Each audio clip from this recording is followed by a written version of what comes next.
Medieval Japan. Women in medieval Japan could be considered as being much less fortunate than the women of today's Japan. However, even though men were valued by Japan more than women, they still played a very important role in the society of medieval Japan. Japanese women were mothers, entertainers, and sometimes even warriors.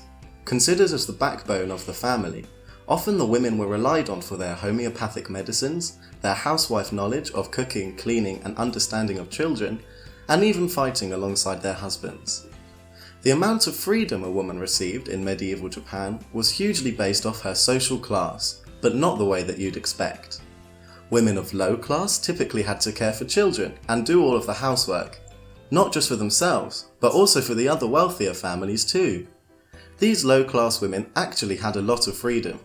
Generally, the rule was that as a young girl, a woman would obey her father, followed by her husband when she married, and if she was to widow, her son if she had one.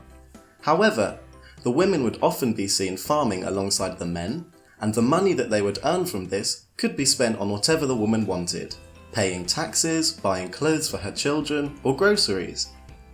When it came to marriage, women of low class had a say in who they wanted to marry.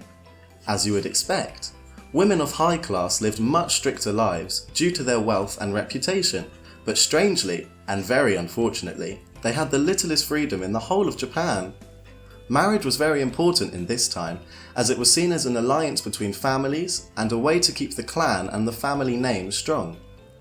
Women didn't usually get a choice in groom, however, as families would tend to choose a man for the woman who would increase their affluence and wealth of the family, and thus the woman was expected to appreciate this gesture. Unlike low-class women, they could not escape marriage at all. Well, they could, by becoming a nun or a monk of Buddhism and renouncing your social position alongside with all your money too. Oh, and not to mention that you would have a reputation as a deceitful, treacherous, and amoral woman. What about the other women in society? There were geishas too. However, this name is often misconstrued and misunderstood. The term geisha is often used to describe a man's glorified mistress, or to put it bluntly, a whore. This is incorrect, however. Geishas were actually one of the most respected groups of women in the whole of the Japanese society.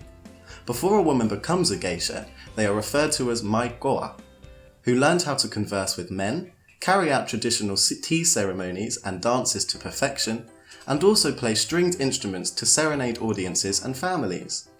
When maturing into a young woman and becoming a geisha, they were often used to spy, infiltrate, and assassinate.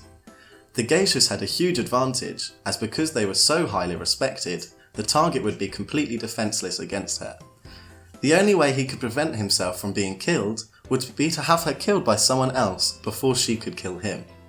Similarly, in terms of fighting, samurai women were trained to fight just as male samurais were.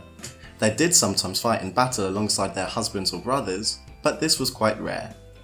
The perfect samurai woman would still be submissive to a man, yet also docile, humble, intelligent, and quick-witted. It may be considered odd that women who were trained to fight would rarely actually be seen in battle, but the purpose of this was so that they could defend their homes and children in times of desperate need. So, in conclusion, even though some women were given the same training as men, they were still considered to be weaker and feebler than the males, a gender role and misconception that was not broken for a very long time. However, we could also view this as men were never the ones who stayed home and did the cooking and the cleaning, which equally is still believed to be true to some extent even nowadays.